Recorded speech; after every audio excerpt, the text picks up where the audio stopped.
नमस्कार। आप सभी का एक बार पुनः दक्षिणा ई क्लासरूम में बहुत बहुत स्वागत है। हम बातें करने वाले हैं FST 31 के पेपर 2 की, जिसमें पहला सवाल है ऑप्टिक्स का। आइए देखते हैं। एक स्फेरिकल ड्रॉप है जिसमें क्या हो रहा है, लाइट आ रही है ऐसे, और ये जो है एंगल आपका फाई फॉर्म हो रहा है। देन ये लाइट ऐसे जाती है, ऐसे जाती है और फिर ऐसे भाग जाती है। ये थी इसकी इनिशियल डायरेक्शन और ये है फाइनल डायरेक्शन। तो ये यहाँ पे डेविएट हो गई है कितने से, डेल्टा से। और एंगल ऑफ इंसिडेंस इसका फाई है और सेंटर के साथ जो एंगल यहाँ पे बन रहा है, ये वाला एंगल आपको सवाल में अल्फा दिया हुआ। ये अल्फा होगा तो भाई साहब अगर आप ध्यान से देखेंगे, ये एंगल अल्फा होगा, ये रेडियस आर है, ये भी आर है, तो ये वाला एंगल क्या हो जाएगा, अल्फा हो जाएगा। तो ये वाला एंगल क्या हो जाएगा, ये आपका फाई माइनस अल्फा हो जाएगा। मैंने इसको एक्सटेंड किया पीछे और ये वाले एंगल को लिख दिया है एक्स। क्या लिख दिया है, एक्स लिख दिया भाई साहब। तो अगर आप ध्यान से देखिए, ये x होगा तो सिमेट्री से ये भी क्लियर है कि ये भी x होगा। तो अगर आप यहाँ पे देखिए तो delta is basically pi minus 2x, pi minus 2x। अब आप इस वाले ट्राइंगल में देखेंगे, कौन से वाले ट्राइंगल में, इस वाले ट्राइंगल में, तो ये मस्ट बी इक्वल टू ये, यानी कि phi minus alpha plus x must be equal to alpha. तो यहां से आपके पास जो x की वैल्यू है वो आपके लिए कितनी आ गई है, 2 अल्फा माइनस 5 आ गई। एक्स की वैल्यू ये आ गई। तो क्या अपन एक्स की वैल्यू को यहाँ पे रखेंगे तो डेल्टा मिल जाएगा। मैंने कहा हाँ, तो डेल्टा की वैल्यू हो जाएगी pi minus twice of x, that is 2 alpha minus pi, sorry. तो ये pi minus 4 alpha plus 2 pi, ये आपका बन गया है delta. That is function of आपका delta is function of phi बन गया, delta is function of phi बन गया। अब आप ध्यान से देखिए, आपको ये फाई तो निकालना है, इसके लिए जिसपे डेल्टा क्या हो, the angle phi which produce minimum deviation. तो अगर आपको इसको मिनिमाइज करना है तो d delta divided by d phi को क्या कर देंगे अपन, 0 कर देंगे। तो इसका डिफरेंशिएशन 0 हो गया। That is equal to -4 into d alpha divided by d phi plus 2 is equal to 0। यहां से आपका d alpha divided by d phi की वैल्यू क्या आ रही है, ये वैल्यू 1/2 आ रही है, ये वैल्यू आपकी 1/2 आ रही है। अब आप ध्यान से देखें तो आपको ये पता है कि d phi upon d alpha की वैल्यू 1/2। एक और ऐसा रिश्ता आना चाहिए जिसमें अल्फा और भाई आपस में कनेक्टेड हो। इनका रिश्ता यहां से निकाल लेते हैं। इसका रिफ्रैक्टिव इंडेक्स म्यू दिया है ना, एन दिया है। 1 into sine phi must be equal to n into sine alpha है। अब आप ध्यान से देखिए तो alpha must be function of phi है, यहां से अपने को मिल जाएगा alpha is equal to 1 sine phi by n sine inverse. ये आपका अल्फा आ गया, alpha is function of phi. अब आप क्या करेंगे, आपको साइन इनवर्स का डिफरेंशिएशन आता है, तो आप क्या करेंगे, d alpha divided by d phi निकालेंगे, उसको इक्वेट किसके कर देंगे, 1/2 के।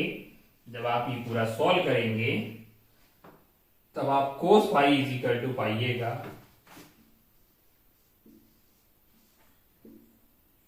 √n² minus 1/3।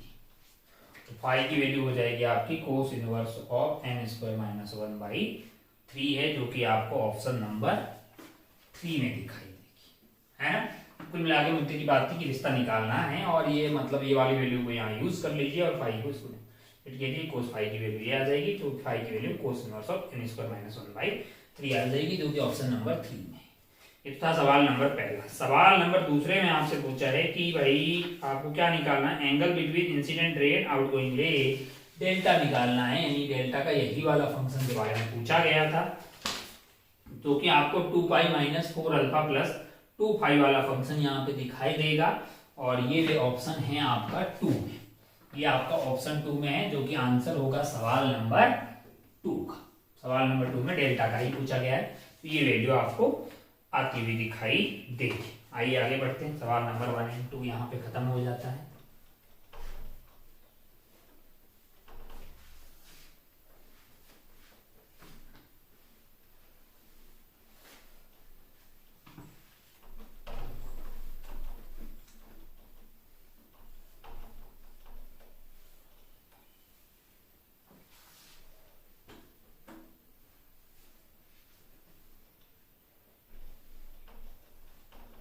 चलिए सवाल नंबर 3 और 4 देखिए। 3 और 4, सवाल नंबर 3 और 4।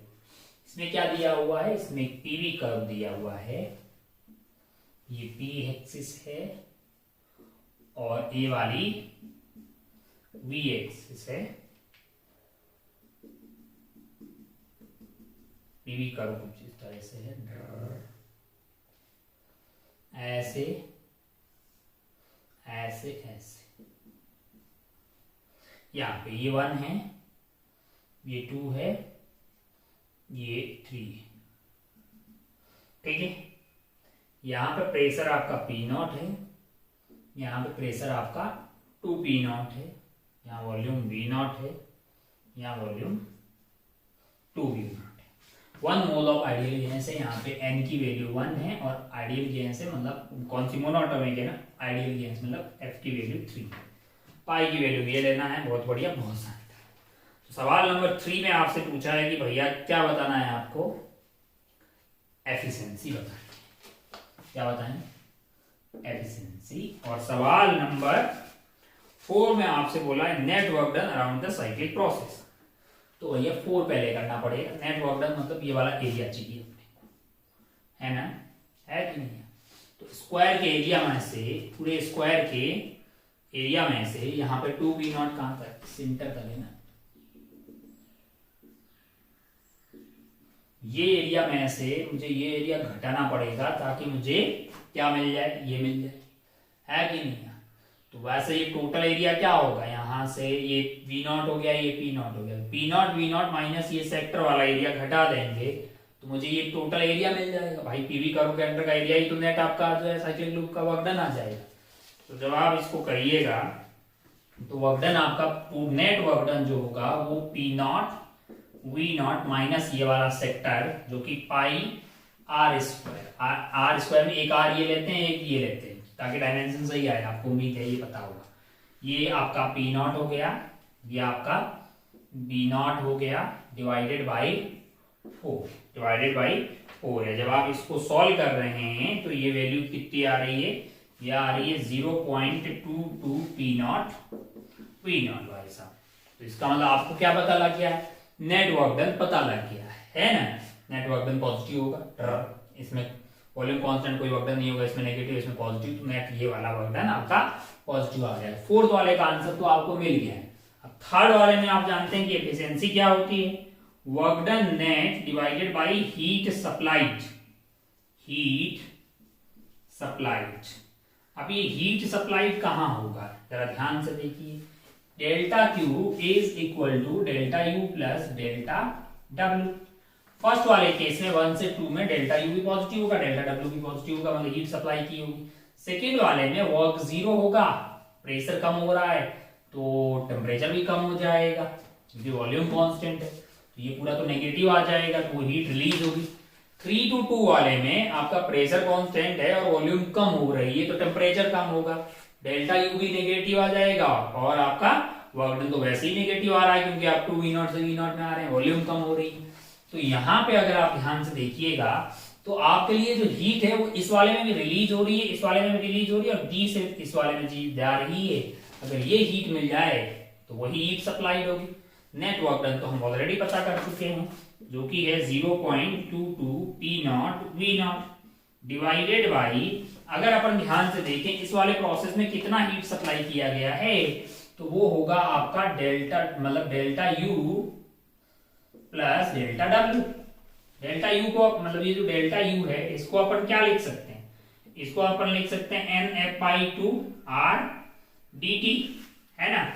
और ये एन आर डी टी को क्या मैं एफ बाई टू, एफ तो 3/2 है, एन आर डी टी को P2 V2 minus P1 V1 भी तो लिख सकता हूं। कहा 3/2 P2 ये वाले पॉइंट का कितना है 2 P0 2 V0 यानी कि 4 P0 V0 minus P0 V0, है ना, है कि नहीं यार।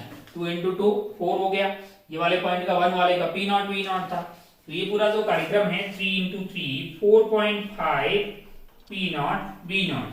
तो यहां अगर आप ध्यान से देखिएगा, यहां अगर आप ध्यान से देखिए तो आपके पास जो हीट मतलब डेल्टा क्यू है उसकी वैल्यू आ गई 4.5 P0 V0 प्लस आपको वर्क डन लिखना होगा। तो इस वाले प्रोसेस में वर्क डन की बात करेंगे तो ये आएगा पूरा। तो ये एरिया तो हम ऑलरेडी निकाल चुके हैं, बस यही ना एरिया ऐड करना है। तो वो ऊपर वाला हो गया 0.22 P0 V0 और नीचे वाला ये जो एरिया है ये वाला वो तो क्या होगा V0 और P0 V0। ये रेशियो आपको क्या देगा, एफिशिएंसी देगा। अगर परसेंटेज में चाहिए तो इनटू 100 कर दीजिए। जब आप इसको सॉल्व कर रहे हैं तो ये वैल्यू कितनी आ रही है भाई साहब, the efficiency of cyclic process is 0.04।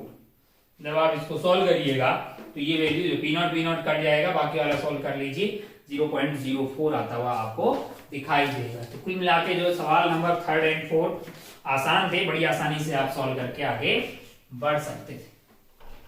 किसी भी साइक्लिक प्रोसेस की एफिशिएंसी होती है net work done divided by heat supplied. तो आपको ये पता करना था कि कौन से प्रोसेस में हीट सप्लाई है और टोटल नेट वर्क डन तो निकाल ही चुके हो। चलिए भाई साहब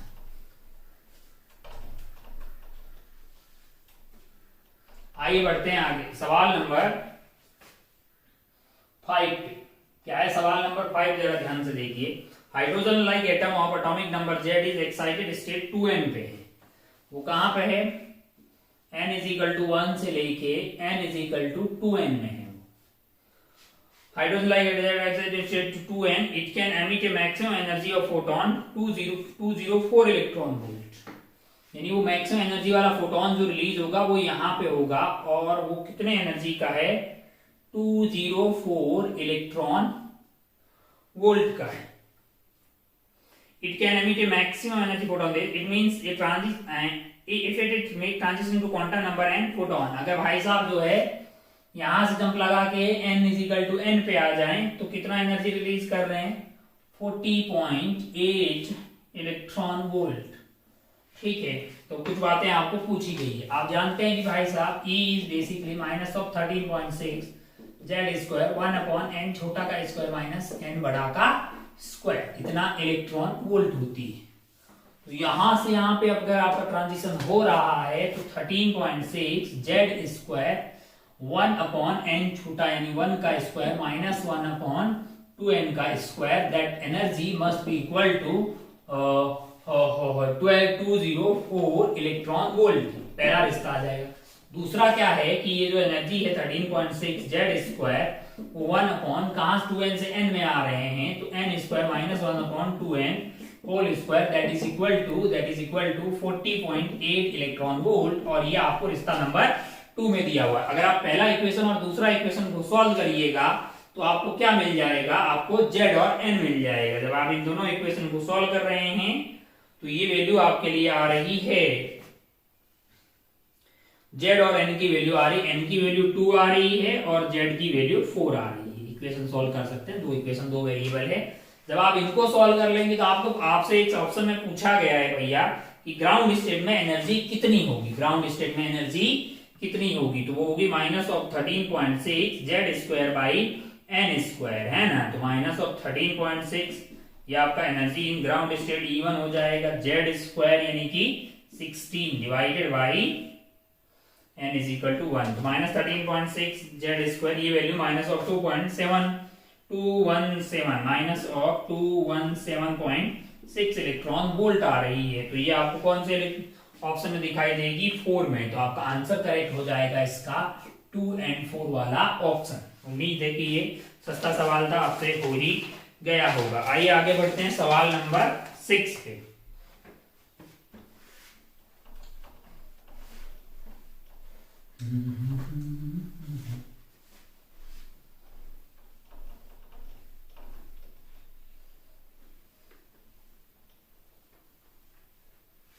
सवाल नंबर 6।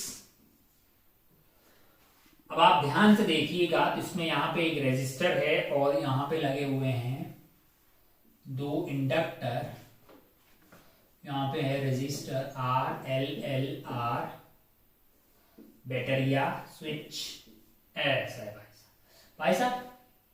ओह, इसमें करंट I1 है, इसमें करंट I2। ये एक LR सर्किट है। R और R 2R हो जाएंगे और L और L अगर आपके सीरीज में लगे हुए हैं तो ये जो कार्यक्रम पैरेलल में लगे हुए हैं तो ऐड हो जाएंगे। मतलब तो ये L इफेक्टिव, ये R इफेक्टिव और ये बैटरिया, ये I और V, ये आपका 2L हो गया, ये आपका 2R हो गया। तो I इज इक्वल टू, आपको याद होगा, I not into 1 minus e की पावर t बाई टाउ। इस तरह से करंट बहता है ना। तो I नॉट की वैल्यू आपके लिए क्या हो जाएगी, मैक्सिमम करंट होता है तब बहता है जब टाइम इंफिनिटी हो जाता है, वो प्लेन वायर की तरह बिहेव करने लग जाता है। तो V divided by 2R 1 minus e की power t by tau. Tau की वैल्यू क्या होती है, L बाई R होती है। L इफेक्टिव की कितना है, 2L है और R की वैल्यू 2R है। तो ये आपका आ गया, I आ गया भाई साहब। I is equal to V by 2R 1 minus e की पावर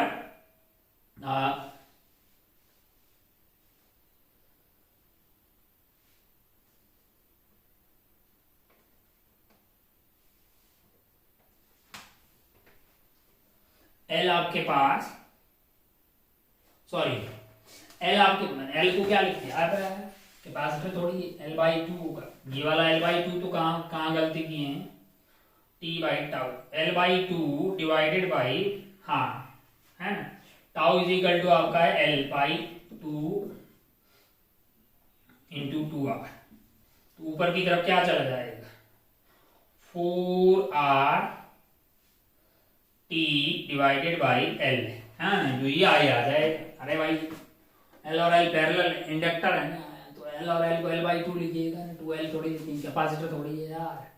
तो ये आपका I मिल गया। मतलब तो आप ध्यान से देखिएगा, तो V divided by 2R 1 minus e की power 4R T by L है, जो कि ऑप्शन 1 में करेक्ट है, जो कि ऑप्शन 1 में करेक्ट है। अब आप ध्यान से देखिएगा, सिमेट्री है भैया, इसमें करंट I1, इसमें I2, तो I1 is equal to I2 is equal to I by 2 हो जाएगा, जो कि V बाई इसका 2 कर देंगे 4R 1 माइनस e की power 4R T divided by L हो जाएगा। अब आप ध्यान से देखिएगा, तो भैया I1 is equal to I2 is equal to I ही लिखा है, तो सेकंड ऑप्शन गलत हो जाएगा। सेकंड ऑप्शन गलत हो गया है यहाँ पे। T is equal to 0। Potential difference between आपको A एंड B बोला जा रहा है। A एंड B वाले बिंदु किससे कनेक्टेड है, बैटरिया से कनेक्टेड है। ये बिंदु और ये बिंदु का पोटेंशियल डिफरेंस तो हमेशा V ही रहेगा। Potential difference between A and B is always equal to V। तो इसको आप डिफरेंशिएट करेंगे टाइम के साथ तो 0 ही आएगा, इसमें कोई लॉस शर्म वाली बात नहीं है ना। कांस्टेंट है तो डिफरेंशिएशन 0 आ गया। At I is equal to I1 और I2 का वो नहीं करना भाई, सिंपल आपका I कितना है, वो I1 प्लस I2 है ना, क्योंकि दोनों ही इंडक्टर ही है। अच्छा भाई, तो वो फोर्थ ऑप्शन में जो लिखा है ना I1 का स्क्वायर प्लस I2 का स्क्वायर का रूट, वो गलत है। तो आपके आंसर जो हैं इस वाले सवाल के हो गए 1 and 3।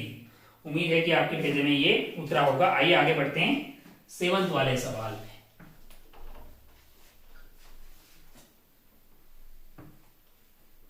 Filled with water, volume इतना है, क्रॉस सेक्शन ऐसा सवाल।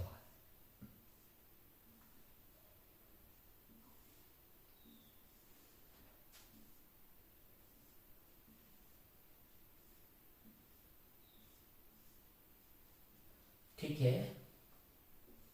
पानी यहां से भगा रहे हैं। A syringe is filled with its volume is 20 centimetre cube. It's interior part cross section जो है ये वाला 4 सेंटीमीटर स्क्वायर है। The syringe is held vertical such that nozzle at its top and its 100 gram piston is placed। Piston कितने की भैया, 100 ग्राम की। Pressed by external force and moves with a constant speed। ठीक है भाई साहब, F लगा रहे हैं, V is equal to constant, acceleration 0। The ejected water has initial upward velocity of 2 metre पर सेकेंड। ये पानी बाहर की तरफ जा रहा है 2 मीटर पर सेकेंड की रफ्तार से। And the cross section of beam of the water at the nozzle is 1 metre square, यानी 1 mm स्क्वायर। ये 1 mm स्क्वायर का एरिया है और ये वाला 4 सेंटीमीटर स्क्वायर है। The speed with which the piston is moving is, मैंने कहा भैया A1V1 is equal to A1V1 is equal to A2V2 लगाने में कोई लाज शर्म वाली बात नहीं है। तो एरिया आपका है 4 सेंटीमीटर स्क्वायर, V की वैल्यू V है। यहाँ पे है आपके पास एरिया 1 mm, लेकिन 1 mm इंटू 1 mm, यानी 1 mm को अपन 1/10 centimetre into 1/10 centimetre square into V2 आपको दिया हुआ है 2 मीटर पर सेकेंड स्क्वायर।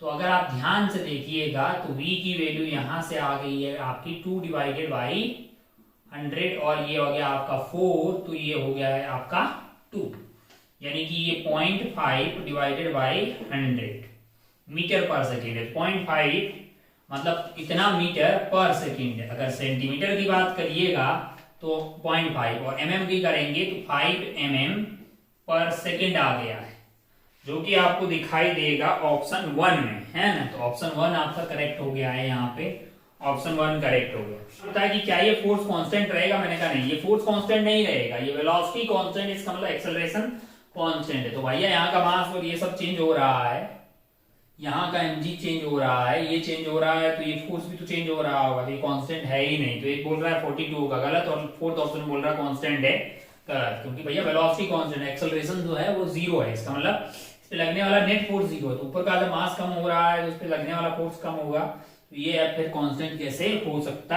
है। तो ये विचार तो हो गया गलत। अब आपको क्या बोलना है, net work done by the external agent in emptying the, मतलब ये कार्यक्रम यहाँ तक पहुंच जाए ऊपर, मान लो ये मैंने रेफरेंस लेवल ले लिया, यहाँ पे पहुंचेंगे तो वर्क डन उतना ही होगा जितना यहाँ पे पहुंचने वाले पानी की काइनेटिक एनर्जी, पोटेंशियल एनर्जी, और ये पिस्टन जो है वो यहाँ पे आ गई है, तो पिस्टन की पोटेंशियल एनर्जी बढ़ गई होगी।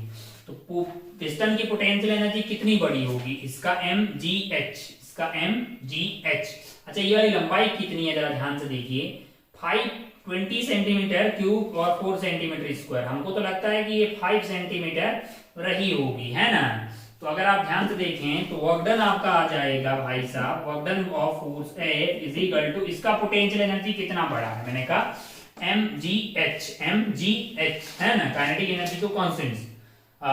अगर आप mgh की बात करें तो m इसका जो है 100 ग्राम है, तो 1000, g की वैल्यू 10, h की वैल्यू आपके लिए आ जाएगी 5 डिवाइडेड बाई 100, है ना जी। तो ये आपका जो है मतलब जो है ये आपका mgh आ गया, प्लस पानी का भी पानी अगर आप ध्यान से देखिएगा तो पहले यहाँ पे था, उसके बाद ऊपर चला जाएगा, तो उसकी पोटेंशियल एनर्जी की कितनी बढ़ जाएगी। पानी अगर आप ध्यान से देखिए तो आपको क्या दिया हुआ है, वॉल्यूम दी हुई है 20 सेंटीमीटर क्यूब है, उससे अपन मास नहीं निकाल सकते हैं क्या, हम जानते हैं भाई साहब कि 1 ग्राम पर सीसी होता है, 1 ग्राम पर सीसी, तो mass upon volume is equal to density, mass चाहिए तो रो इनटू, यानी कि 1 ग्राम 20 ग्राम वाला ये पानी है भैया, 20 ग्राम का ये जो पानी है इसको यहां से यहां लेके जाएंगे, तो इसका सेंटर ऑफ मास जो है वो 5/2 पे था, तो 20 डिवाइडेड बाई 1000, G इज 10 और H की वैल्यू 5 नहीं लेंगे, 5/2 सेंटीमीटर लेंगे और इसको क्या कर देंगे 100, mgh भागे, एक और टर्म आएगी हाफ mv स्क्वायर, इसको काइनेटिक एनर्जी भी तो मिलेगी पानी को, काइनेटिक एनर्जी कितनी मिलेगी, मैंने कहा 1/2 इंटू 20 डिवाइडेड बाई 1000, है ना, हाफ mv स्क्वायर, v कितना मिलेगा आपको, इसको 2v मिल रहा है ना, हाँ, तो अगर v2 मिल रहा है तो 2 स्क्वायर आ जाएगा। अब इस वैल्यू को सॉल्व करेंगे, जब आप इस वैल्यू को सॉल्व कर रहे हैं, वो वैल्यू आ रही 1/20 डिवाइडेड बाय 2 का square plus 0.082 into 10 into this और 0.1 इंटू 010 इंटू 0.00, इसको सब सॉल्व कर रहे हैं ना, तो ये वैल्यू आ रही है 0.095 और ये कार्यक्रम किस में है, जूल में ही है, हमने सारी यूनिट ऐसा ही यूनिट में डाली, इसकी पोटेंशियल एनर्जी प्लस पानी का potential energy plus kinetic energy. 5 centimetre की जगह हमने 5/2 का लिया है, वो आप समझ गए कि इसका centre of mass mid point पे होगा। खैर, तो आइए आगे बढ़ते हैं, और मतलब जो है ये सवाल था आपका सवाल नंबर 7। आइए आगे बढ़ते हैं सवाल नंबर 8।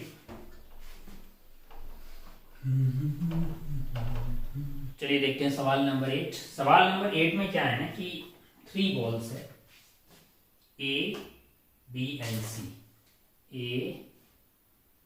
B and C। इसमें कुछ ऐसा हो रहा है, हालांकि इसकी जो रफ्तार है VB वो आपको सवाल में दी गई है ट्वाइस ऑफ ω/L/√3, है ना। वैसे मतलब अगर ये धागा सिंपली टूट जाता तो टेंजेंशियली रफ्तार ω/L/√3 होनी चाहिए, क्योंकि भैया परपेंडिकुलर दूरी आपकी यहां से कितनी है, L√3, ये वाला डिस्टेंस L√3 है, तो ω/L√3 होना चाहिए। सवाल आपको उसका डबल दे रहा है, इसका मतलब कुछ ऐसा हुआ होगा कि कुछ इंटरनली फोर्स लगे होंगे, तभी ये ω/L से ज्यादा रफ्तार से उतर गया। हालांकि स्ट्रिंग के केस में अगर ये स्ट्रिंग टाइप का रहता तो जहां से ये फूट जाता है, फिर वो सेम रफ्तार टेंजेंशियली उतर जाता है। चलो मान लो कि कुछ इंटरनल फोर्स लगा होगा, उसकी वजह से ये इधर की तरफ भाग रहा है।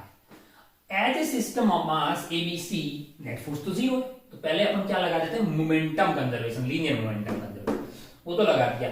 m into VB must be equal to 2m into इन दोनों का A एंड C वाला, A एंड C का जो सेंटर ऑफ मास है A एंड C, इसकी रफ्तार हमने VCM मान ली, वो इधर की तरफ होगी, VCM किधर होगी, इस वाले VB के जस्ट अपोजिट डायरेक्शन में, और उसकी वैल्यू आ जाएगी VB डिवाइडेड बाई 2, और ये है सेंटर ऑफ मास, क्या centre of mass A and C का। अच्छा भाई साहब, और VB की वैल्यू सवाल में दी हुई है आपको, ये 2 डिवाइड बाई 2 कर दिया, इतना आपके पास क्या आ गया, ये आ गया। अब दूसरी चीज जो ये पॉइंट है सेंटर वाला O, इसके अबाउट अपने को लगाना पड़ेगा एंगुलर मोमेंटम।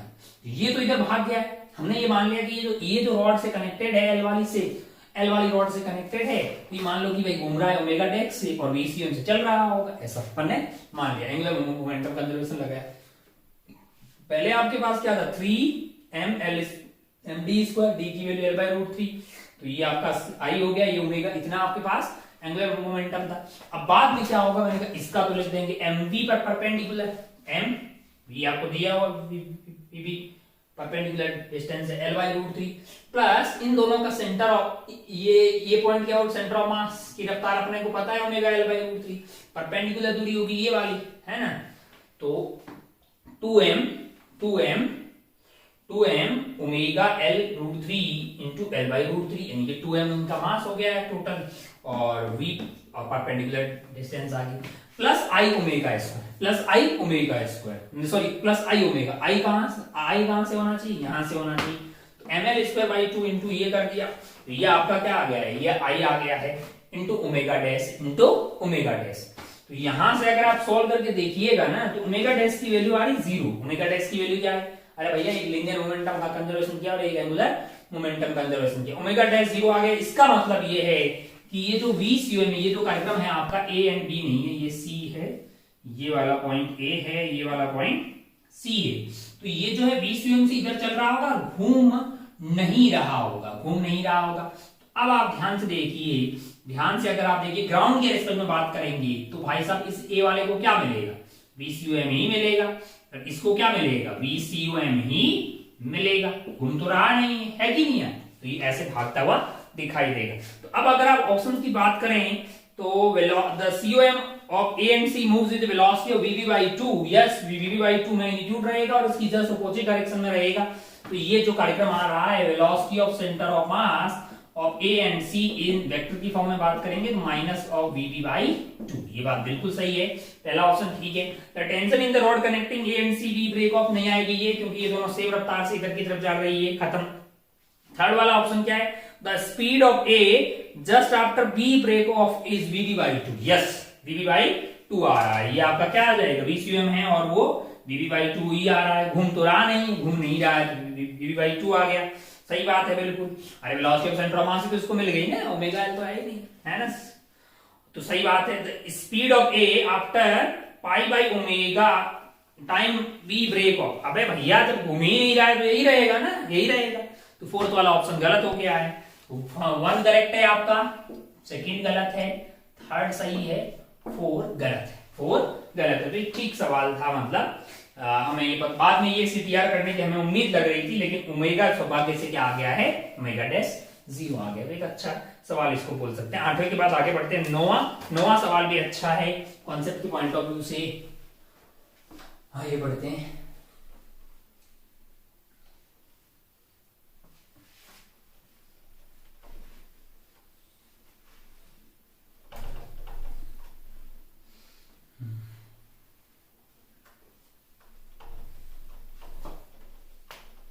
सवाल नंबर 9। अब ये सवाल नंबर 9 क्या है, जरा ध्यान से देखिए। यहां पे एक स्फेरिकल सेल है, इसका रेडियस जो है वो r है, और इस पे क्या है 3q का चार्ज है, बाहर रखा हुआ है कुछ दूरी पे 2q, और ये डिस्टेंस आपको क्या दिया हुआ है 2r दिया हुआ है। स्विच अभी ऑफ मान के चलते हैं, यहाँ पे q चार्ज है, दूरी r/2 है, स्विच ऑफ है। और आपसे पहला ऑप्शन पूछा magnitude of electric field at C due to charge on the outer shell of the shell, मतलब यहां वाले चार्ज और का यहां पे इलेक्ट्रिक फील्ड क्या होगा। मैंने कहा देखो यहां वाला प्लस ये वाले का नेट कंट्रीब्यूशन यहां पे क्या होगा, 0 होगा। नेट कंट्रीब्यूशन क्या होगा, 0 होगा। तो अब अगर आप ध्यान से देखें, मान लो कि यहां का कुछ भी चार्ज यहां वाले का इसके जस्ट अपोजिट होगा। भैया अगर आपको इस वाले चार्ज यानी आउटर वाले के कारण यहां इलेक्ट्रिक फील्ड निकालना है, तो इसका निकाल दीजिए, उतना ही मैग्नीट्यूड होगा, उसके जस्ट अपोजिट होगा, तभी ना आंसर 0 आ जाएगा। तो फर्स्ट में क्या हो जाएगा लाला, k 2q/r² यानी कि 2r का स्क्वायर इज 4r²। तो ये आपका आ गया है kq/2r², kq/2r², और ये विचार बिल्कुल सही है, पहला वाला ऑप्शन आपका बिल्कुल सही है। अब दूसरे वाले ऑप्शन की बात करते हैं, electric potential at centre C due to charges on the outer surface of the shell is. अब आप ध्यान से देखिए, तो यहां पे Q है, तो यहां इंड्यूस क्या हुआ होगा -Q, तो यहां पे चार्ज हो गए होंगे 4Q, तो उनके कारण यहां पे क्या निकालना है आपको, पोटेंशियल निकालना है। भैया जब पोटेंशियल आप लिखिएगा सेकंड वाले में, तो पोटेंशियल एट सेंटर तो हो जाएगा K 4Q/R। ये क्या हो रहा है -kq/r है, sorry electric potential at the centre C due to charge on outer surface of the cell before closing the switch. नहीं भाई साहब, ये विचार आपके गलत हो गए हैं, इसने कुछ और दिया -kq/r दिया, जो कि गलत है। आइए थर्ड ऑप्शन चेक करते हैं। थर्ड वाले में अगर आप ध्यान से देखिए, electric potential at C due to charges on the outer cell is -kq/r after closing the switch. अब आप ध्यान से देखिएगा, अगर आप ध्यान से देखिएगा क्या होगा, जैसे ही आप स्विच को क्लोज करेंगे, ये वाले पॉइंट का पोटेंशियल क्या हो जाएगा, 0 हो जाएगा। मान लो कि यहाँ पे कुछ चार्ज आ गया, Q आ गया, मान लो कि यहाँ पे चार्ज क्या आ गया, Q आ गया, और यहाँ पे आपके पास 2Q है बाहर की तरफ, और ये वाला डिस्टेंस रहेगा 2R के बराबर। अब आप ध्यान से देखिए जरा ध्यान से, इसका भाई अब हमें ये Q तो निकालना पड़ेगा ना। अब ये Q निकाल कैसे पाएंगे, जरा ध्यान से देखिए, हमें ये पता है कि इसका पोटेंशियल क्या होगा, 0 होगा, है ना। इसका पोटेंशियल मैं 0 कैसे कर सकता हूं, सोच के देखिए। बाहर की तरफ आप सोचिए, यहां पे हमें प्रिंसिपल ऑफ सुपरपोजिशन यूज करना पड़ेगा, और फिर अपन क्या यूज कर लेंगे, क्योंकि हम V निकाल रहे हैं, V निकालते कहां से, डेल्टा V से, और V एट इंफिनिटी को क्या लेते हैं, 0 लेते हैं। तो अगर अपन यहाँ इंफिनिटी से यहां तक आएंगे, भाई ये वाले Q/2 का तो कोई रोल नहीं है ना यहां तक आने में, उसका तो बाहर की तरफ इलेक्ट्रिक फील्ड होगा नहीं, इसका होगा और इसका होगा। मान लो ये नहीं होता, तो आप इंफिनिटी से यहां पे आते, 1 कूलम का चार्ज लेके, तो यहां पे पोटेंशियल क्या आता है आपका, kq/r आता। क्या आता, kq/r आता ना इसमें। मान लो कि भाई चार्ज Q है, कैपिटल Q मान लिया, kq/r आता, और ये नहीं होता, ये कुछ भी नहीं होता, और ये 2Q अकेला होता, आप इंफिनिटी से ये वाले बिंदु पे आते जस्ट ऊपर की तरफ, तो आपके पास पोटेंशियल कितना होता, आप बोलते आपके kq डिवाइडेड बाय बीच की दूरी, मैंने कहा बीच की दूरी भाई साहब डिवाइडेड बाय 2r हो जाएगी अगर आप सेंटर तक आते तो, है कि नहीं यार, क्योंकि यहाँ का जो पोटेंशियल है वो यही है, इसके अंदर तो सेम रहेगा, है ना, इसका इलेक्ट्रिक फील्ड अंदर की तरफ तो कोई रोल ही नहीं होगा। तो अगर आप ध्यान से देखें, तो हमें यहाँ पे होगा प्रिंसिपल ऑफ सुपरपोजिशन यूज करना पड़ेगा, मतलब दोनों का कॉन्ट्रीब्यूशन ऐड करना पड़ेगा। तो क्योंकि अंदर वाले चार्ज का बाहर की तरफ इलेक्ट्रिक फील्ड में कोई योगदान नहीं है, इसका और इसका ही है। तो जो काम यहां तक होगा वो इसके पूरे मतलब अंदर की तरफ इनका कोई इलेक्ट्रिक फील्ड नहीं है, जो इंफिनिटी से यहां आने का सीन होगा वही क्या हो जाएगा, सेंटर पे आने का। तो मैं क्या सेंटर पे 0 कर दूं, सेंटर पे 0 कर दूं, बाहर की तरफ इस Q/2 का कोई रोल नहीं है। आसान भाषा में ये बोल रहा हूं कि मैं इसका पोटेंशियल जो है ना, ये अर्थिंग किया है, इसको 0 करने का कोशिश कर रहा हूं। KQ divided by R plus इस वाले Q का इंफिनिटी से यहीं तक खेला था, अंदर कुछ भी नहीं है, तो जो पोटेंशियल डिफरेंस यहां तक आया क्या वो सेंटर तक ही रहेगा। मैंने कहा हाँ, इस वाले का मैंने कहा सेंटर तक की बात करें, यहाँ इलेक्ट्रिक फील्ड है ही नहीं, तो जो यहाँ पर आया होगा फिर वही तो यहीं तक रहा होगा, यानी कि K2Q divided by 2R is equal to 0, है ना। तो अगर आप ध्यान से देखिए, तो यहाँ पे Q की वैल्यू आ रही है -Q। इसका मतलब जो आउटर सरफेस पे चार्ज है वो -Q है। आउटर सरफेस पे चार्ज क्या है, -Q है। अगर electric potential at C due to charge on the outer cell is -KQ/R after closing the switch. अब आपने स्विच क्लोज कर दिया, आपको पता लग गया कि भाई साहब चार्ज की कितना है, -Q, अकेले सिर्फ इसके कारण पता करना है, तो वो तो KQ/R ही है, यानी V at centre is equal to K -Q divided by R। और यहां से आपका ऑप्शन नंबर 3 करेक्ट हो जाएगा। जरा ध्यान से देखिएगा, थोड़ा अच्छा कॉन्सेप्ट है। सेकंड आपका गलत हो गया है, थर्ड आपका सही होता हुआ दिखाई दे रहा है। फोर्थ में अगर आप ध्यान से देखिएगा बड़ी आसानी से बता पाएंगे, क्योंकि पहले यहाँ पे चार्ज कितना था, 4Q था, अब बढ़ के कितना हो गया है, माइनस आपका क्या हो गया है, -5 सॉरी -Q, तो 4Q और फिर -Q हो गया। तो भैया फिर से आया कितना होगा वहां पे, मतलब जो है फ्लो की कितना हुआ होगा, यहां से 5Q चला गया होगा, तभी ना वहां -Q आया होगा, 5Q चला गया होगा। तो आपको charge phloem through the switch into earth after closing the switch is 5Q। ये वाला विचार बिल्कुल सत्य है। तो ये एक अच्छा सवाल है, हम यहाँ पे इलेक्ट्रिक फील्ड का बाहर वाले को देखते हुए यहाँ तक आ रहे हैं, और फिर वहां से अंदर की तरफ इनका कंट्रीब्यूशन नहीं है, तो सेंटर पे पोटेंशियल लिख दे रहे हैं, और वो अर्थिंग कर रखी है तो उसको 0 लिख रहे हैं। काफी अच्छा सवाल मतलब है, यहाँ पे ये बनता हुआ आपको दिखाई दे रहा है। चलिए आगे बढ़ते हैं अगले वाले सवाल पे, इसको उड़ाते हैं।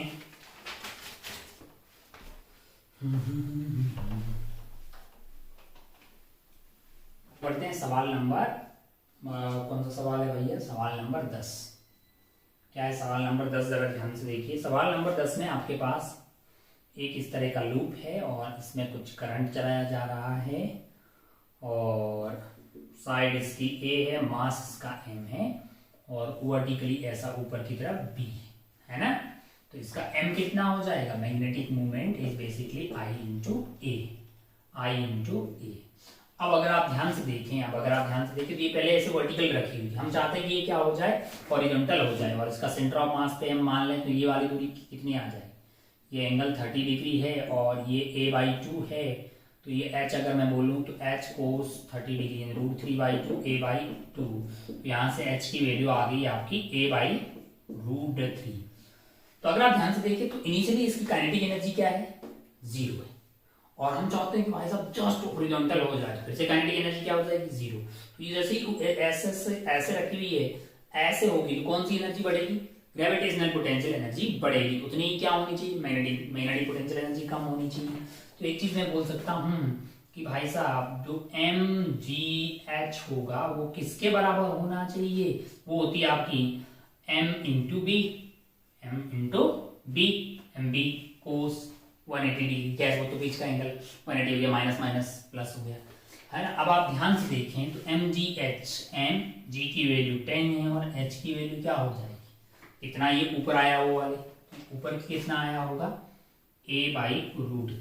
स्टोरी समझ रहे हैं ना, ये ऐसा रखा हुआ है और ये ऐसे आ जाएगा, सेंटर ऑफ मास जो है वो इतना ऊपर आ गया ना, A/√3 is equal to m को अपन I इंटू A लिखते, A की वैल्यू कितनी होगी, √3/4 साइड स्क्वायर, यही होती है इक्विलेटरल ट्राइंगल। भुजा A है इंटू B, B की वैल्यू B है, तो हमको निकालना क्या है भैया, हमको निकालना है यहाँ पे I निकालना है, I की मिनिमम वैल्यू कितनी चाहिए होगी। तो आप ध्यान से देखिएगा, तो आपके पास जो है एक A से ये A² कट गया, और आई की वैल्यू आ जाएगी आपके लिए 4m।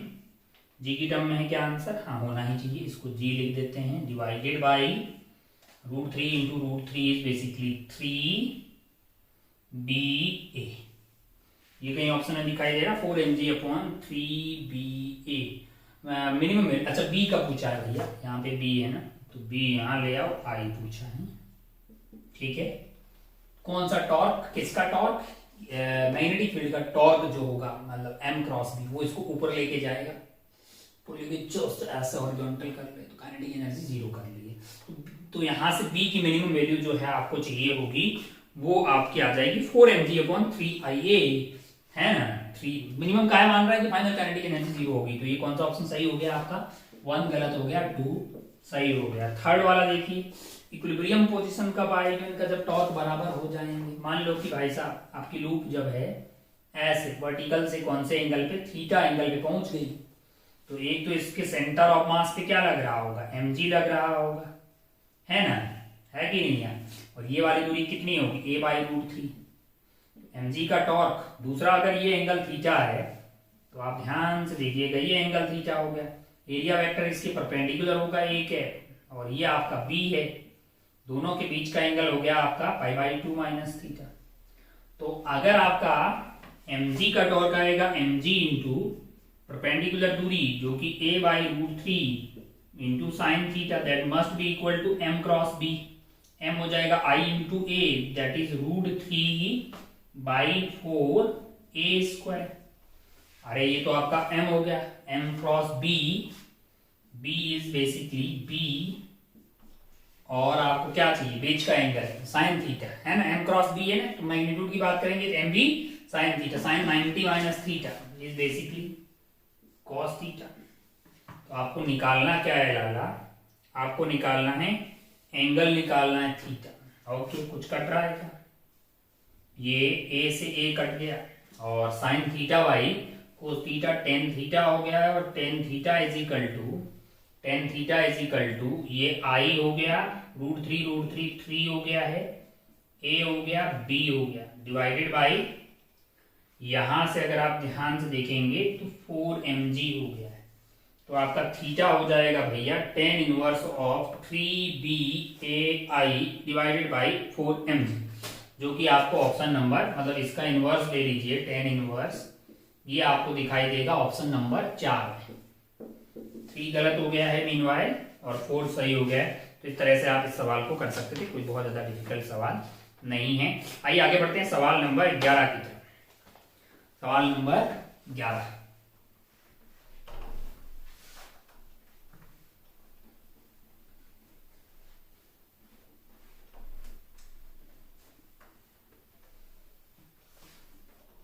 सवाल नंबर 11 में यहां पे एक बैटरी लगी है, कितने वोल्ट की है? 5 वोल्ट की है, और यहां पे एक 5 ओम का रेजिस्टर लगा हुआ है। ये पूरा कार्यक्रम ऐसे कनेक्टेड है, ये बिंदु A है, ये बिंदु B है,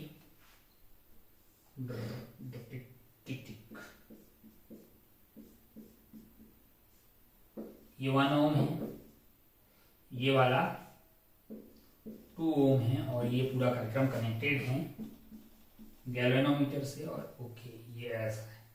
नल पॉइंट कहाँ आएगा भाई? नल पॉइंट जहां पे भी आएगा इसमें कोई करंट बहने वाला फिर नहीं होगा, बैलेंस हीट-स्टोन ब्रिज बन जाएगा, है कि नहीं है?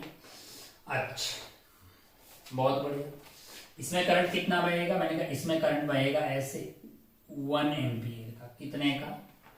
1 एम्पियर का। और इधर करंट की कितना बहेगा भाई साहब? ये 1 वोल्ट एंड ये 2 वोल्ट, ये 1 वोल्ट है और ये वाला 2 वोल्ट है, तो 3/3, यानी कि इसमें जो करंट बहने वाला है वो 1 एम्पियर का इधर बह जाएगा, है कि नहीं यार? मैंने कहा हाँ, है ना। मान लीजिए कि यहाँ का पोटेंशियल क्या है? 0। यहाँ का पोटेंशियल क्या हो जाएगा? 0। अब मुझे यहाँ का पोटेंशियल प्राप्त करना है। कहाँ का पोटेंशियल प्राप्त करना है? यहाँ का। तो यहाँ का 0 होगा, तो यहाँ का कितना होगा लाला? मैंने कहा -1 हो गया, है कि नहीं है? यहाँ का -1 हो गया, यहाँ का -1 हो गया और करंट इधर की तरफ आ रहा है 1, तो यहाँ का कितना हो जाएगा, मैंने कहा -1 + 1 यानी कि कितना आ गया, 0 आ गया भाई साहब। अरे 0 - 1 1/1। ओके, अगर यहाँ का पोटेंशियल 0 है और यहाँ का भी 0 है तो भाई नल पॉइंट तभी हो पाएगा ना जब ये यहाँ पे लगी है कि नहीं है, तो लल्लू पुल्लू हो गया, नल पॉइंट इज एट ए। पहला बहुत ही आसान सस्ता टिक करके आगे बढ़ सकते हो, जो कि is touch to point B, the current in the galvanometer will be going toward B. देखो ना, आपने जोगी को उठा के कहाँ रख दिया, यहाँ पे रख दिया। अरे भाई पोटेंशियल ए पॉइंट का ज्यादा होगा कि बी पॉइंट का, ऑब्वियस सी बात है, बैटरी ऐसे कनेक्टेड है, करंट ऐसे आ रहा है, तो पोटेंशियल जो है वो ए का बी से बड़ा होगा, और ए पे ही नल पॉइंट लग रहा, बी पे लगा रहे होंगे तो करंट तो ऐसे ही जाएगा। अगर ऐसे जाएगा तो जो कि just to B galvanometer will be going toward B, मतलब वही भाई बोल रहा होगा, तो उसका डिफ्लेक्शन उस साइड होगा क्योंकि करंट उस साइड जा रहा है। ये भी तो ठीक है, ये भी ठीक है भाई साहब। When the jockey is connected point A, no current is flowing through 1 volt battery। इनका भागा लेगा ए पे कनेक्ट करने से, इनके बीच इसमें कोई नहीं करंट नहीं बह रहा होगा, लेकिन इसमें तो 1 एम्पियर चल रहा होगा, इसमें भी 1 एम्पियर चल रहा होगा। गलत बात, तीसरा गलत। चौथा देखिए, the null point is at a distance of 8/15 metre from A। भागा लेगा, ए पे ही तो है, आंसर 1 and 2 हो गया, ये गलत हो गया। चलिए आगे बढ़ते हैं, सवाल नंबर 12 इतना सस्ता सवाल है एकदम, यहां से लाइन यहां बता सकता हूं, कुछ करना ही नहीं है। 12 वाले में क्या आ रहा है कि ऐसा एक इक्विलेटरल ट्रायंगल है, यहां से करंट आया, यहां से करंट गया भाई साहब। इस बिंदु पे आपको पूछा है कितना मैग्नेटिक फील्ड होगा, मैंने कहा अगर करंट आई और एस आई, इसने जितना कंट्रीब्यूट किया होगा उतना इसने खत्म कर दिया होगा, बात ही खत्म। यहाँ आर और आर है, ये आर है, ये आर है, ये आर है, तो अगर इसमें करंट x गया होगा तो इसमें करंट ही 2x गया होगा, और 3x की वैल्यू कितनी है, 3x की वैल्यू i है, x की वैल्यू i/3, यानी इसमें करंट i/3 गया होगा, इसमें i/3 गया होगा, और इसमें करंट गया होगा 2i/3। अब आप ध्यान से देखिए, सिमेट्री है तो भाई तीनों का कंट्रीब्यूशन तो सेम होगा, तब जब i सेम है, इसका कंट्रीब्यूशन और इसका कंट्रीब्यूशन दोनों ऐड हो रहे हैं, क्या हो रहे हैं, ऐड, दोनों सेम डायरेक्शन, और इनका कंट्रीब्यूशन इधर है कि इन दोनों का बराबर है कि i/3 इसका अकेले का कंट्रीब्यूशन डबल हो जाएगा क्योंकि इसमें करंट डबल है। डायरेक्शन क्या है, इसके कारण ऊपर और उनके कारण नीचे, तो उन दोनों का सम नीचे आया होगा, उसमें i इसमें डबल है, उतना ही एक अकेले के कारण ऊपर की तरफ आ जाएगा, खेला खत्म हो जाएगा, आंसर क्या आ जाएगा 0। खूब ऐसे सवाल किए होंगे, है ना। अबे यार लल्लू पल्लू। आइए आगे बढ़ते हैं, सवाल नंबर 12 के बाद, सवाल नंबर 13। आथू, बहुत आसान, ध्यान से देखिए क्या है सवाल नंबर 13।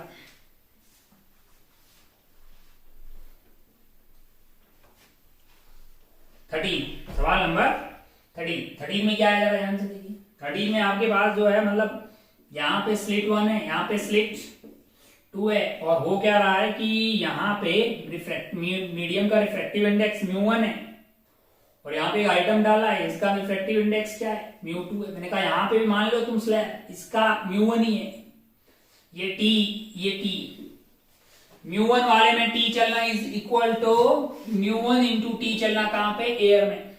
μ2 वाले में t चलना is equal to μ2 into T चलना एयर में, तो डिफरेंस ले लो ना दोनों का यार, μ2 माइनस μ1 इंटू टी, ये आपका पाथ डिफरेंस आ जाएगा। अगर यहां बात करेंगे सेंट्रल वाले पॉइंट पे, तो सस्ता सवाल है, magnitude of optical path difference at O, मतलब ये दूरी वैसे ही बराबर है। अरे μ1 वाले में t चलोगे तो एयर में μ1 इंटू टी चलने के बराबर है, ये μ2 वाले में t चलना, एयर में μ2 इंटू टी चलो, डिफरेंस आ गया ना, μ1 माइनस μ1 इंटू टी, इतना ही तो एक्स्ट्रा चला। हल्लू पल्लू सवाल है, ऑप्शन नंबर 4 में दिखाई देगा, टिक करके आगे बढ़ सकते थे। देखो 14 वाला भी यही बताते हैं लगे। 14 वाले में क्या है, YDS experiment is setted to measure the wavelength of light, है ना, मतलब आइटम सारे दिए हुए हैं, बीटा आपको निकालना आता है, जस्ट आप ध्यान से देखिएगा, beta is equal to lambda d/d, अगर आपको पता है सवाल में लैम्डा दिया हुआ है, d दिया हुआ है, ये वाला भी दिया हुआ है, वैल्यू आप इनकी रखेंगे, वैल्यू अगर आप रखेंगे इनकी, तो ये 2.50 इंटू 10 की पावर -3 इंटू 3.3 इंटू 10 की पावर -4 डिवाइडेड बाई 1.50, तो इसको सॉल्व कर रहे हैं, 550 नैनो मीटर आ रहा है। ये आपका है, मतलब क्या, सॉरी, ये वैल्यू यहां से आपको पूछा क्या गया, लेमडा पूछा गया है, तो यहां से आप लेमडा निकालिएगा तो वो हो जाएगा बीटा डी बाई डी। तो ये लेमडा आपको मिल जाएगा। सवाल में आपको जो इंफॉर्मेशन दी है बीटा और डी और कैपिटल डी की, तो 550 नैनोमीटर ये मिल गया। अब आपको डेल्टा लेमडा निकालना है, तो फॉर्मूला पता है ना भाई, ये है।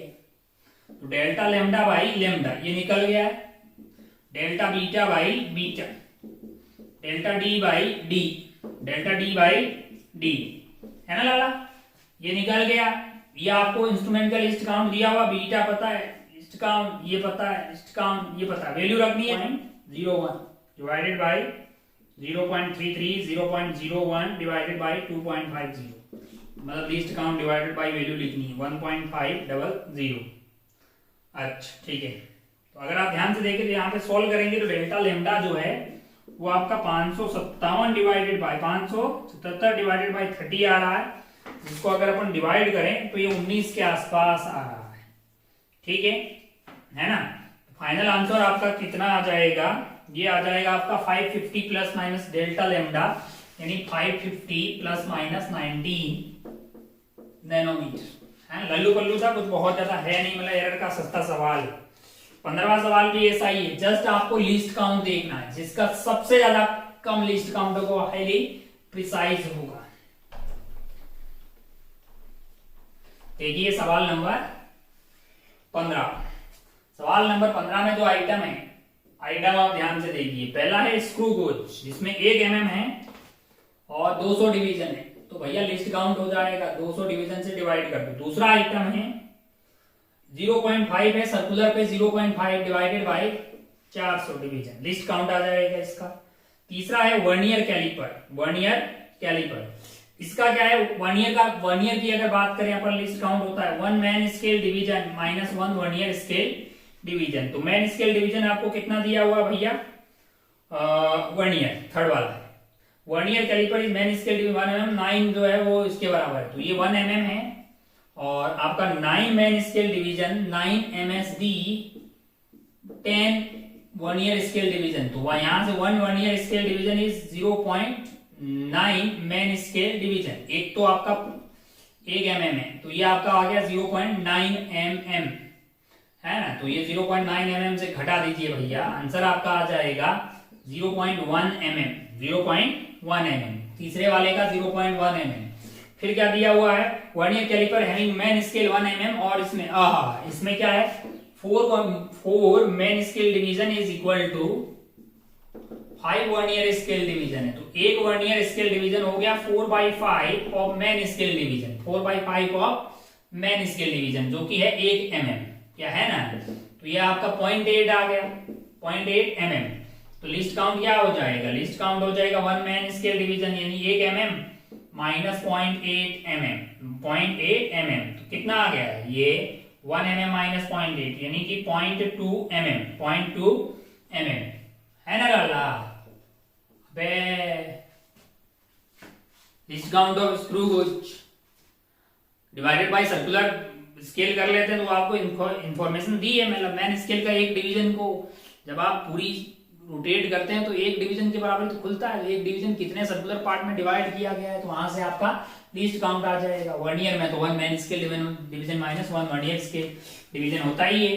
तो यहाँ पे अगर आप ध्यान से देखिएगा तब इसमें सबसे छोटा वाला आइटम कौन सा है, ये वाला, तो ये सबसे ज्यादा प्रिसाइज हो जाएगा, सॉरी, है ना, 2 वाला। फिर उसके बाद हमको लगता है कि ये वाला है, फिर उसके बाद फिर अगर उसके बाद देखा जाए तो ये वाला है, और देन उसके बाद 4 है, सबसे 4 देन 3 देन 1 देन 2, मतलब हाईली प्रिसाइज ये होगा। तो आपका ऑप्शन नंबर 4 हो जाएगा, ऑप्शन नंबर 4 हो जाएगा भाई साहब। मतलब आपसे ये पूछा गया था कि भाई साहब इंक्रीजिंग ऑर्डर ऑफ प्रिसीजन में अरेंज करना है, तो जिसका लिस्ट काउंट सबसे ज्यादा होगा वो हाईली प्रिसाइज होगा। आइए आगे बढ़ते हैं, सवाल नंबर 16 देखते हैं। सवाल नंबर 16, क्वेश्चन नंबर 16 क्या है, 16 वाला, an organ pipe open at both the end is oscillating in 5th overtone. कौन से ओवरटोन में है भाई साहब, ओवरटोन इसका 5th, ओपन दोनों एंड पे है, तो हार्मोनिक कौन सा हो जाएगा, 6 वाला। इसका लूप कितनी होगी, 1 2 3 4 5, ये वाली हो गई टक टक टक टक टक टक टक टक टक टक, आधी आधी, है ना लाला, है कि नहीं है? इसमें कोई लाल शर्म वाली बात नहीं है। 1 2 3 4, अरे नहीं 5, ये हो lambda by 2 6 lambda by 2 is equal to L. तो यहां से लैम्डा की वैल्यू आ गई 12/6। अब आप जानते हैं भाई साहब की फ्रीक्वेंसी होती है आपके लिए velocity of sound divided by lambda, और लैम्डा हो गया है आपका 12/6। अब आप ध्यान से देखिएगा, ये तो हमने किसका बनाया, डिस्प्लेसमेंट का बनाया है। यहाँ पर डिस्प्लेसमेंट का एंटी नोड होगा तो प्रेशर का क्या हो जाएगा, नोड हो जाएगा, है कि नहीं है? प्रेशर का बनाएंगे तो वो ऐसा दिखाई देगा, है ना, है ना। अब आप ध्यान से देखिएगा, ध्यान से देखिएगा तो कुछ इंफॉर्मेशन आपको दी हुई है कि भैया मतलब the separation between two points where pressure amplitude is 1/√2 time of pressure amplitude at antinodes. Antinodes पे प्रेशर के एंटी नोड होंगे, वहां पे सबसे ज्यादा प्रेशर होगा, तो प्रेशर का वेरिएशन इज भाई सिमिलर, ऐसा ही तो कुछ है 2a sin kx टाइप का कुछ मान लीजिए। और यहां पे कितना हो रहा है 1/√2 टाइम, 1/√2 टाइम हो रहा है कि नहीं है? अब आप ध्यान से देखिए, अरे इसी तरह से x को 0 डालेंगे तो प्रेशर यहाँ पे 0 हो जा रहा है, तो 2a से 2a कट गया, मतलब जब जब kx की वैल्यू π/4 3π/4 एंड सो ऑन, मतलब ऐसा होगा तब तब आपको क्या मिलेगा 1/√2 टाइम मिल जाएगा। यहां से अगर आप x की वैल्यू सॉल्व करेंगे तो x k की वैल्यू तो हो गई 2π/λ is equal to π/4 into x। तो पहला x की वैल्यू कब मिल रही है, x की वैल्यू मिल रही λ/8, λ/8 पे होगा। दूसरी बार करेंगे तो 2π/λ into x2 is equal to 3π/4, pi से पाई कट गया, x2 की वैल्यू आ गई है आपके लिए, x2 की वैल्यू क्या आ गई यहां से, x2 की वैल्यू आ गई 3λ/8, 3λ/8, λ/8 हो गया, 3λ/8 हो गया, बहुत बढ़िया, बहुत ही शानदार। अब अगर आप ध्यान से देखिएगा, अब अगर आप ध्यान से देखिए x1 आ गया, x2 आ गया। अच्छा, सवाल आपको क्या बोल रहा है कि x2 minus x1, x2 minus x1 कितना आ गया भाई साहब, 3λ/8 minus of λ/8 which is equal to 2λ/8 यानी कि λ/4। अब आप ध्यान से देखिए तो ये λ/4 किसके बराबर होना चाहिए, आपको सवाल में कितना दिया हुआ है 10 सेंटीमीटर, कितना दिया हुआ है 10 सेंटीमीटर। इसका मतलब लैम्डा आपका कितना हो गया है 40 सेंटीमीटर हो गया है। अब अगर लैम्डा 40 सेंटीमीटर हो गया, पूछा क्या है भैया, अच्छा आपको ये पूछा है ना, एल पूछा है, तो lambda is equal to L/3 है, अरे यहाँ 3 हो गया, तो एल की वैल्यू आपके लिए क्या हो जाएगी लैम्डा इंटू 3, लैम्डा 40 आ गया, इंटू 3 करिएगा तो 120 सेंटीमीटर आपको लैम्डा आता हुआ दिखाई दे रहा है, सॉरी एल आता हुआ दिखाई दे रहा है, जो कि आपको ऑप्शन 4 में दिखाई देगा। तो आप इसको फिल करके टिक करके आगे बढ़ सकते थे। चलिए आगे बढ़ते हैं अगले सवाल पे, 17 वाले पे। प्रोग्रेसिव वेव है y is equal to 2 centimetre sine 3t minus 4x। Amplitude आपका क्या है 2 सेंटीमीटर, ओमेगा आपको कितना दिया हुआ है 3, और k की वैल्यू है आपके लिए 4। अब आप ध्यान से देखिए, particle at x is equal to 0 is moving toward positive y axis. भैया velocity of particle is basically minus of velocity of wave into slope. Wave कौन सी डायरेक्शन में जा रही है, इन दोनों का साइन अपोजिट है, इसका मतलब वेव पॉजिटिव x डायरेक्शन में जा रही है।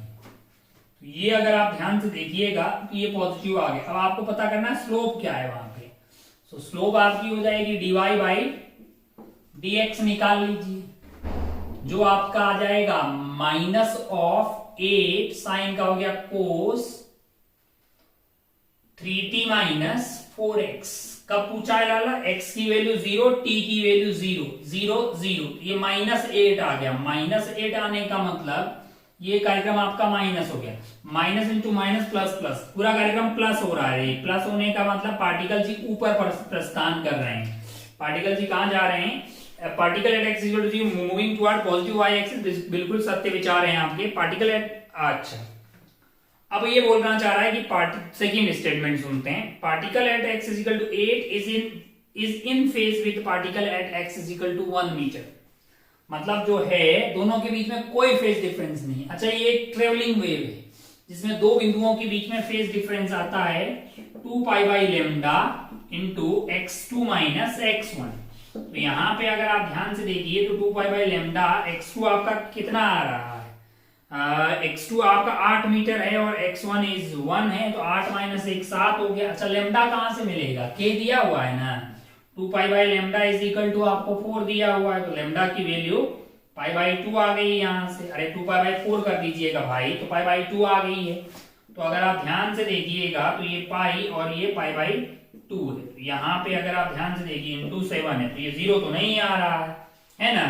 तो ये आपका पाई से मतलब पाई से पाई कट गया, पाई से पाई कट गया, तो 4 पाई इंटू कुछ नॉन जीरो आ रहा है भाई, नॉन जीरो आ रहा है। भाई बोल रहा है 0 आ रहा है, इन फेज मतलब नहीं है। चलिए statement 3, the acceleration of particle at x is equal to this is increasing in magnitude. भाई एक्सेलरेशन ऑफ पार्टिकल निकालना है, तो वेलोसिटी ऑफ पार्टिकल आ गई है ना लाला, इसको फिर से डिफरेंशिएट कीजिएगा तो एक्सेलरेशन ऑफ पार्टिकल मिल जाए।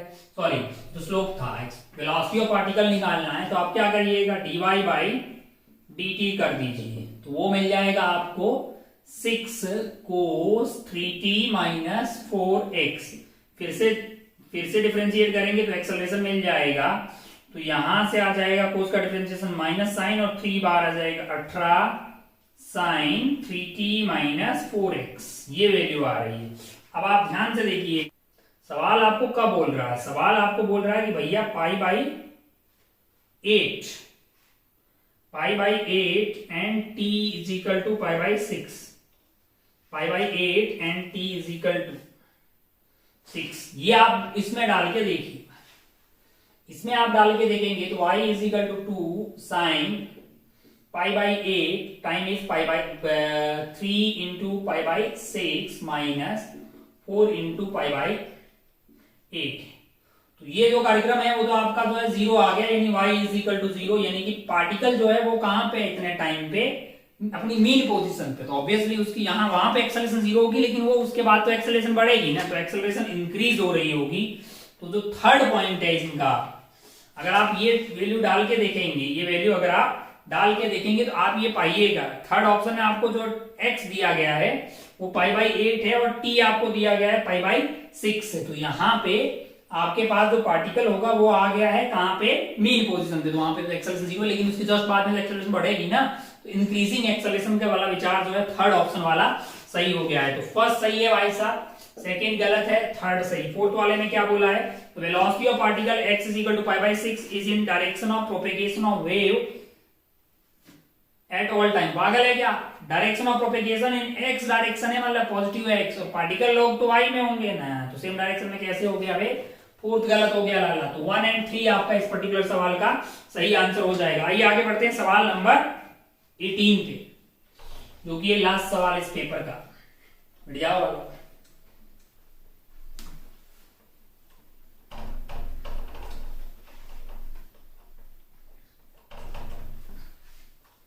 सवाल नंबर 18। सवाल नंबर 18 में क्या है कि आपके पास